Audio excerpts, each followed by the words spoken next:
Live from our 7 Tasmania studios, your nightly news with Kim Miller begins now.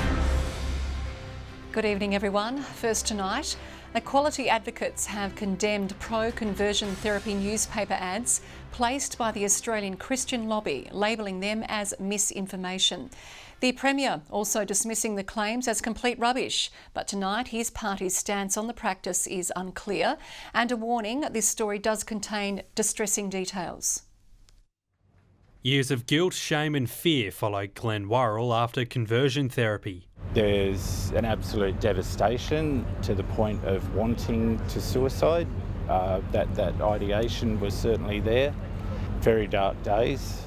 He's backing a campaign to ban the practices in Tasmania. I believe the Christian faith at its best is to do no harm, and these practices do harm. Because what we know about conversion practices now in Australia is that they're extremely harmful, they kill people and they destroy people's lives. Laws banning conversion therapy will be introduced to Parliament early next year. Debate already escalating, with the Australian Christian lobby buying full-page adverts in the Mercury newspaper. They are running a scare campaign saying that parents will be criminals simply for talking to their children about their views on sexuality and gender.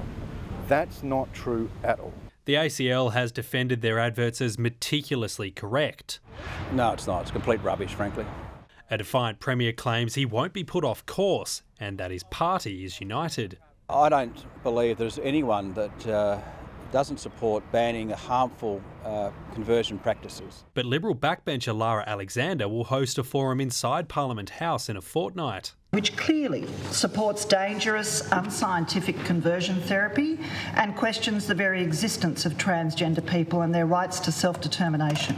An invite claims that many parents of transgender children have lost their parental rights and been attacked, vilified and silenced.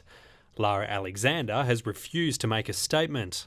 If people want to hold forums against conversion practice legislation, that is their right.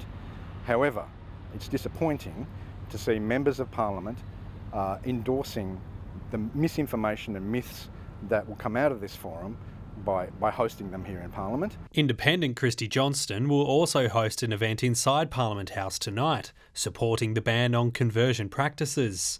Josh Duggan, 7 Tasmania News. Outpatient services will be transformed under a new 4-year plan, according to the state government.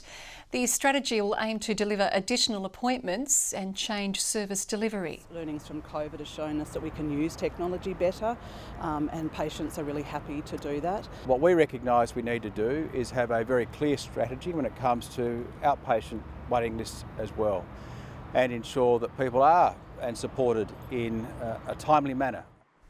At the end of September, 55,000 people were waiting for outpatient appointments. The Premier has sidestepped questions about a conversation with Salmon executives at a Liberal Party fundraiser. The Greens allege a conversation reassured industry leaders at a recent dinner, with seats costing more than $4,000 each. Can you confirm you told the execs from JBS and Cook that we have a 10-year salmon expansion plan? It's not going to be popular. I'm here to tell you we'll back your industry all the way. I've well put on record many times my support for the salmon industry. The Premier could not confirm details of the event or why the plan will be so unpopular. Calls to raise the age of criminal responsibility from 10 to 14 years old have been heard on the steps of Parliament. Advocates behind the push presented a petition with thousands of signatures in support. The Standing Council of Attorneys General is currently considering the proposal, with the government's preference for a nationally consistent position. A bill restoring the House of Assembly in the Tasmanian Parliament has passed the lower house. The bill passed unanimously this afternoon and will move to the Legislative Council. The House was cut to 25 seats in 1998. The young and mighty American warship has ventured into Tasmanian waters, but it's not here on business. The US Navy crews dispersing across Hobart for relaxation and recovery purposes. Lifting anchor on May 2nd, these military troops have spent the last 7 months at sea, conducting operations in the Indo-Pacific. We have visited ports in Japan, Singapore, the Philippines, Sydney and now Hobart. Now they're taking a breather, soaking up some downtime as part of a quality of life trip.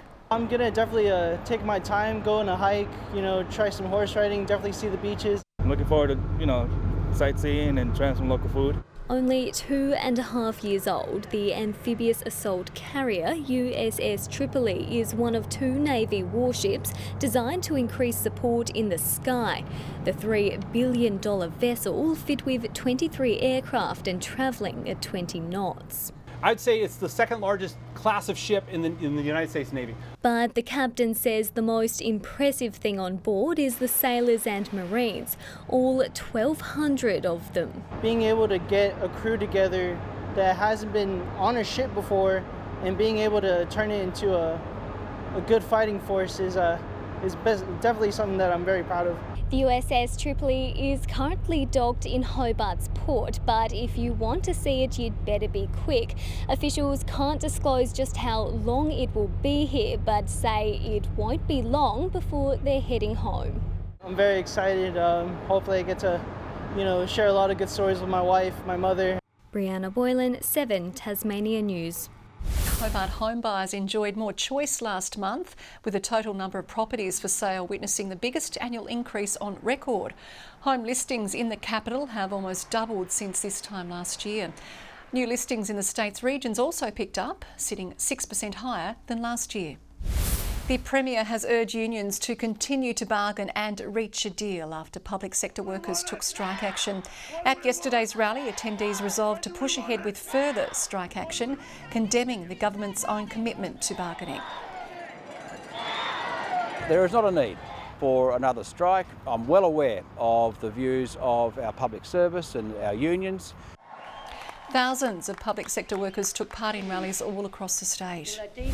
A Tasmanian tourism body says this summer will be one of the most important yet for the local sector as it continues to rebound from COVID.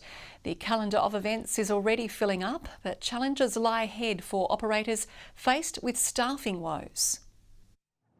Sun finally shining on Hobart's prime waterfront.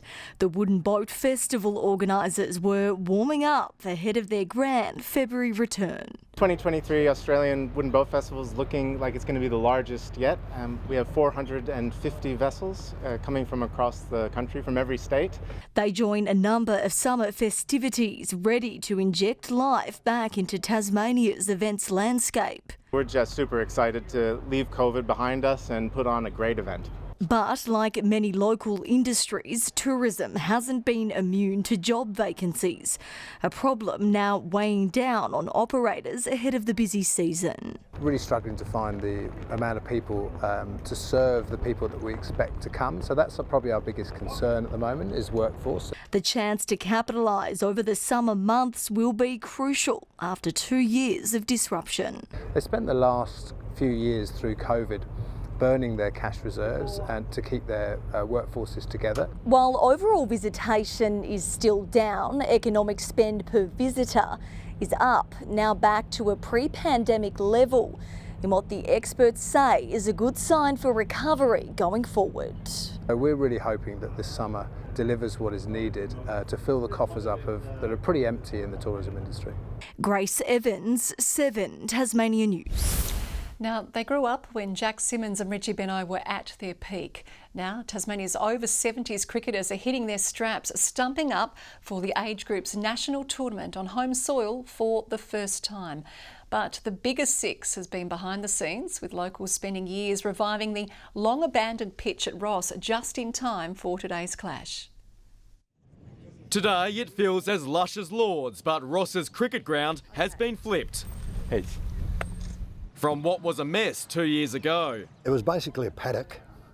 The old turf wicket was still there, but it was just full of wide cracks and bumps, and it was terrible.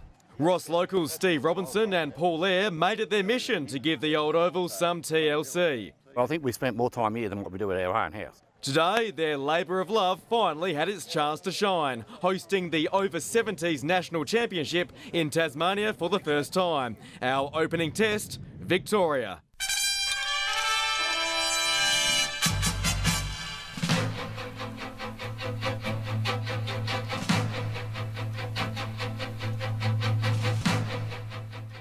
pitch looks good, looks nice and flat, nice and hard, so we'll find out, won't we? With both sides opting for experienced lineups, the Tassie veterans valiantly picked the Vicks apart.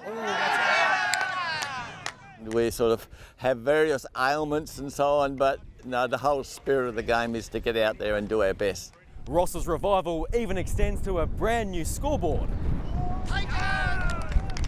which is seeing plenty of movement today. The wickets kept ticking over, but Victoria ultimately enjoyed the win. Now its cricket christening is complete. Caretakers hope the ground will be enjoyed for generations to come. What the old thing is, if you build it, they will come. So let's field of dreams. And a dream come true for those who gave it a new lease on life. Tom Johnson, 7 Tasmania News. A Tasmanian family facing deportation has had a last-minute reprieve after the Immigration Minister intervened in their case. The Launceston community and politicians have banded together to support the Penuela family, who've called the island state home for the past 5 years. A people power push to keep the Penuela family in Australia delivering positive news after a last-ditch appeal was denied. Yesterday we received a call from Bridget Archer, and she is giving us hope that something can be done. The Immigration Minister is on the case after a who's who of Tasmanian politicians from both sides of the aisle rallied for the family. It's a lot of people who had the time to listen to our story and come to the conclusion that we didn't do anything wrong. Bass MP Bridget Archer says the Immigration Minister has provided a positive pathway forward to the Penuelas. But even with a new hope on the horizon, the future is still uncertain. They're packing up the last 5 years of their lives after breaking their lease. With nowhere else to go in Tasmania, they've decided to stay with family in Melbourne while they wait for what comes. Their 7-year-old daughter Hannah thinks they're just going on holiday. Caesar and Claudia are particularly worried about eldest daughter Maria. If they're not given permanent residency before she turns 18, she'll have to face the entire process again, alone. This news have reached our family and relatives, friends in Colombia as well. And they also are saying, come on guys, keep it up, don't give up. Annie Green, 7 Tasmania News. Labor has reiterated calls for a rebate for high energy businesses. Some are reaching the end of their contracts just as prices skyrocket, so they can expect a doubling or tripling of costs. We are concerned about viability of many businesses if the government doesn't finally act. The state government says it is working with the business community. Raising funds and awareness around mental health has created a unique partnership. Ravenswood Heights primary students and the Rotary Club of Central Launceston are gearing up and getting behind the annual Sally's Ride event. Putting the wheels in motion, riding to raise mental health awareness. Students from Ravenswood Heights Primary School are supporting an important initiative. They wanted to, I guess, give back to the Rotarians because they've given our school so much. So this was a wonderful opportunity. The Rotary Club of Central Launceston has built a special connection with students, spending every day of the week providing reading and writing support. It's terrific, it's to be able to sit down there and and help kids read through their books, try and understand, and just watch them grow and learn, and they become confident. To say thank you for the ongoing support, students have raised $250 through a biscuit and cake drive, with the money being donated to a cause close to the club. 20 years ago I started Sally's Ride. I wanted to do something for the kids in our community, Tasmania. After cycling and getting some awards and things, I thought, how can I give back? A full circle moment with kids in our community now getting behind Sally's event. It's fabulous. It's very emotional, as I said, and I feel really proud.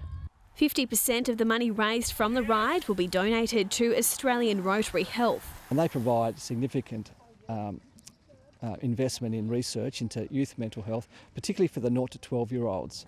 Sally's Ride will take off from Launceston's Royal Park on November 20, putting pedal to the metal for mental health. McKenna Bailey, 7 Tasmania News. Well, Santa has paid a visit to Hobart a month early to help kick off the festive season. He swapped his sleigh for a crane to put the final touches on the Mawson Place tree. It marks the start of a busy 6 weeks of celebration, which will include the return of the highly anticipated Christmas pageant. We've got a 4-metre high birthday cake, and we've also got Costa from Gardening Australia as our special pageant guest. While Christmas isn't all about the presents, the City of Hobart is expecting a $150 million economic boost this December. Tasmania has dropped to 6 wins, 8 losses in the Bowls Premier League. Overnight, the side went down to Adelaide, while Trevelyan made it to the semi-final of the BPL's club competition, but fell to Highton 1 step short of the grand final. Good evening. Scott's Peak was the state's top at 30 again today. Hobart 28, 25 in Launceston, Burnie 19 and Devonport reached 21. Bushy Park 29, 28 at Strawn and Grove, Friendly Beaches 24 and 19 across Cape Grin, Low Head and St Helens.